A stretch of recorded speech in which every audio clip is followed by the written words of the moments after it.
Hello guys, hi, I am Polly Mama. In the rains, we had put this cloth, this blue cloth over here to stop the water coming inside the gallery. Now the rains are over and we had to remove this cloth. However, when we started removing the cloth, do you know what did I get over here? A honey hive. Check it out.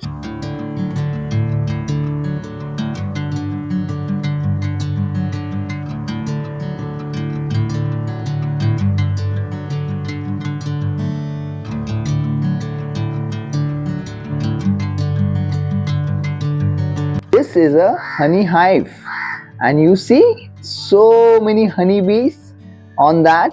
It's the time when I'm showing you this, it's in the morning and it's little bit cold at this point of the time.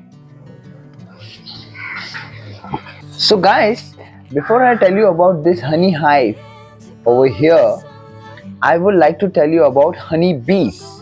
I cannot catch this honeybee in my hand. However, I have a small figure of the honeybee in my hand, as you can see. The honeybee is an insect and it has 6 legs. 1, 2, 3, 4, 5 and 6 legs. It has 6 legs. These are the antennas of the honeybee, which they use to communicate within each other. The honeybee has 5 eyes, which helps them to see all the 360 degree, like they can see anywhere around them to search for flowers, because they keep on going from flower to flower, so they keep on searching. They have got 2 pairs of wings and they can rotate and flap. So you know what? Honeybee can fly straight also and it can fly backward as well. You see how many stomachs do you have? Yes, you have 1 stomach, right? But the honeybee has 2 partitions in their stomachs.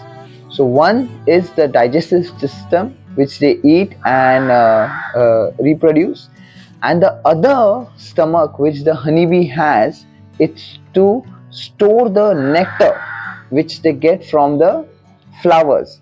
So the honeybee has 2 stomachs. This is the part where the honeybee has its sting. Normally, not every honeybee stings, because they are very hardworking and they mind their own business. But unless and until you cause a harm to any animal, so it's not only about the honeybees, but any insect, any animal, if you're causing them a harm, to protect themselves, they sting you. They come and they sting you. So not every honeybee stings. There are only few honeybees which sting. So there are 20,000 species of honeybee in this world. Guys, to get the nectar from the flower, the honeybee has a straw-like tongue. So it puts this tongue inside the flower and it gets the nectar out. So that particular part of the body, it's called proboscis. The honeybee has so many hairs on their body. Everywhere you can find hair everywhere. Apart from the wings, they have hair everywhere, so that when they are going from one flower to the other flower, the pollen gets collected on the legs. The pollen gets collected on the legs. So there are two things which the honeybee does. So one is to collect the pollen. So once it's going from one flower to the other flower, the pollen from one flower is gone and it is being carried by the honeybee itself to the other flower, so that other plants can get fruit. In other words, the honeybee is one insect which is helping us to get the other fruits as well. So it is helping the nature as well. And when they fly to their honey hive, this pollen is being they put this pollen in the honeycomb, which helps the larva or their babies to feed on. In a honey hive, there are three types of honeybees. First is the queen bee, which it has only one work. She only lay eggs in the honey hive. The queen bee can lay 2000 eggs per day. She is laying eggs in the honeycomb. So this is the work of the queen bee.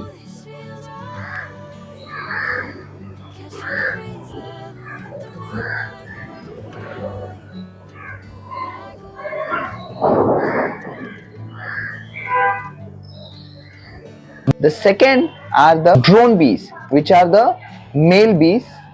They are the one who mate with the queen to produce the eggs. And the third one are the worker bees, which are all female bees. And the most of the work which a honeybee does is by the worker bees. The worker bees build the hive, so they construct the honeybee hive which you see. They take care of the babies. They go out and gather all the nectar, gather the food, the pollen, the nectar, and also defend the hive. If there is some obstacle or some danger to the hive, they are the one who are protecting the hive. The worker bees fly 55,000 miles away to gather all the nectar from various flowers. So guys, the worker bees are very active, and as I told you, they also, the one of the duty which they do is also protecting the hive. So if I try to shake this honey hive by banging on this, you see how active they are. They literally spread their wings and check everywhere what happened and why did this honey hive shake. So that's a good thing. This is the honey hive, and the group of honeybees is called a colony. You see this black dots in the honeycomb?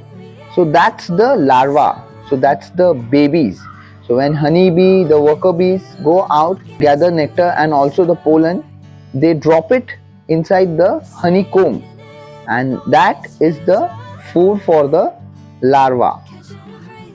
Now let me tell you what happens in the honey hive and how do the honeybees produce honey. Let me show it to you. So when the worker bees carry all the gathered nectar and the pollen, what they do is, so this process is a little bit yucky. The honeybee, the worker bee comes and into the hive. The other worker bee waits for that bee. Now the gathered nectar, the nectar which is gathered, it's a little bit in liquid form, and as you know, the honey is a bit thicker. So this particular honeybee will vomit all the nectar into the other honeybee's mouth. Now why do they do that? Because once the nectar goes in the other honeybee's mouth, the other honeybee has a special substance called enzyme, and then it drops those particles into that honeybee stomach which she has, and to get the nectar thicker. So this process goes on. So from one honeybee to two honeybee, then the second one will store it for a while and then drop it to the other honeybees, the third honeybee's mouth, and the third to fourth, fourth to fifth, unless and until that nectar has become thicker. Now once that is done, the last honeybee which has that particular nectar which is a bit thicker now, drops it to the honeycomb to store the honey. Now what happens, it is little bit watery and the nectar is also there. So to evaporate that water, lot of honeybees gather near the honey hive and flap their wings faster, like this. They flap their wings faster. And what happens, once they flap their wings, the water from the honeycomb, it evaporates, and that particular thing which remains is the honey. Now honeybee eats the honey to produce the wax, and also to feed their babies. The pollen which the honeybee gets, that is also being put into the honeycomb. Process of being a honeybee is similar to the process of being a caterpillar. How it's into the larva and then it forms into the honeybee, the process is the same. It's not that the honeybees know from the beginning how to make honey, so the other bees who are elder to them teach them how to make how the process of making the honey. So they teach them. When the honeybees are forming the honey hive, they stick their legs to each other, forming a chain, which is also called their fish tuning. Guys, you and me communicate through words and a language. You know how a honeybee communicates? It dances. That's called the waggle dance. So if suppose it finds something, a flower somewhere, so the honeybee will dance, do the waggle dance, and let the other honeybees know that there is something over there. So in a particular honey hive you will find four things. The first one is, of course, the honeybees. Second one is honey. Third one is pollen, and the fourth one is board, which are known as honeybees baby, the larva. Honeybees start to make the hive, but sometimes the place where they start making the hive is uncertain, and if they find some thread or if there is a direct sunlight coming on that place, they leave that place and go find some other place to make the hive properly. So above over here there is a honeybee hive which is abandoned, like there is no honeybee in that now, and it was made, but due to some reasons the honeybee got to shift their place and they went somewhere else. So it's there above over here. This is the honey hive. I will remove it and show it to you. Hey guys, you see, I got this honey hive from the place which I told you. So this is the honey hive and it was abandoned. So this particular portion which is created, so this is the head, like this is the base of the honey hive, where it is stick to a place, and it is so strong that it cannot be moved. Okay, so even if there is a wind or anything else, they cannot move it. So the particular honey hive is made out of wax. This is made all out of wax. So you can see, if you can see the small parts over here, so these are called the honeycombs.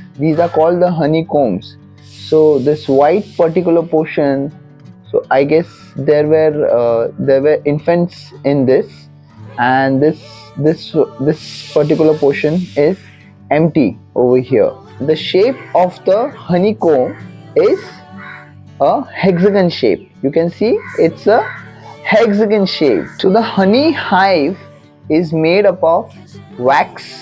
It's made up of wax, and in the honeybee there is a particular gland called wax gland. Now how the honey hive is being made, it's like the honeybees first they create the base, and then the honeybees stick to each other, like the other honeybee will catch its leg and then they'll form a chain, and accordingly through the wax they'll produce all the wax and form those hexagon shape which are there in the honey hive. So the honeycombs, they'll form all this by forming, they'll stick here, that side, and then they'll form this all honey hive. They'll be forming it to produce the wax. the honeybee needs to eat the honey. So for humans, if we eat honey, so there is sugar in it and it produces fat. For honeybee, if it eats honey, it produces wax. So that particular wax is being used to make the honeycomb. The honey hive sizes depends on bee to bee and how the location is. So if the location is a place where human interactions are not there, the honey hive can become very big.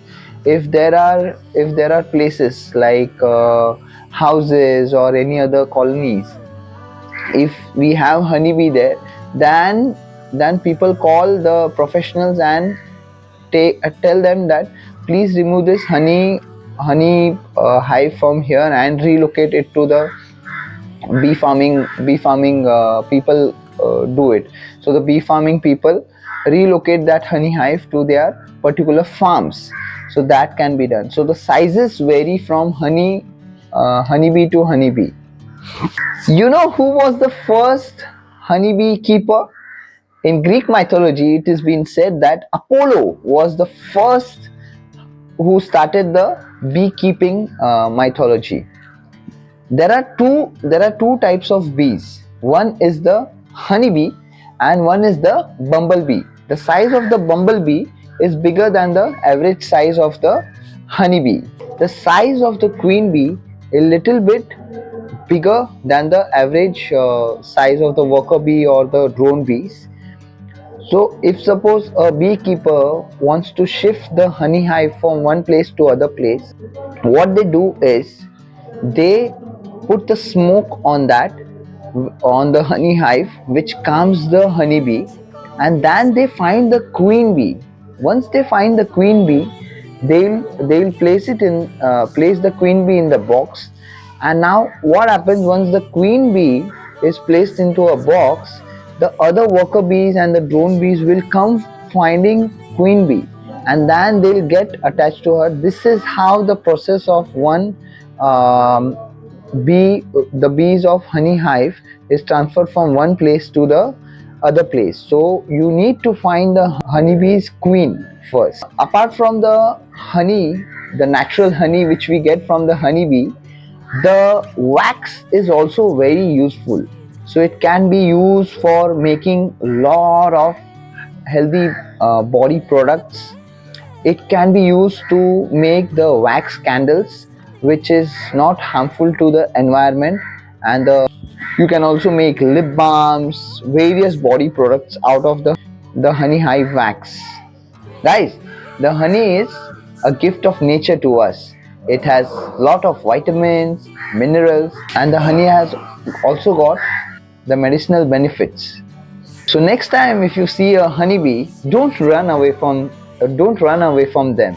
It is not going to cause any harm to you unless and until you cause a harm to them, because they only save themselves. That's the only thing which they do, and they are the best insect which help us to get fruits, because they migrate all the pollen from one flower to other flower.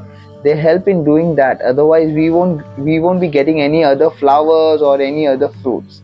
So please don't bother any honeybee. Once you see any honeybee, stay away from it, but don't try to snatch the honeybee hive. Until we meet next time, this is your friend Polly Mama.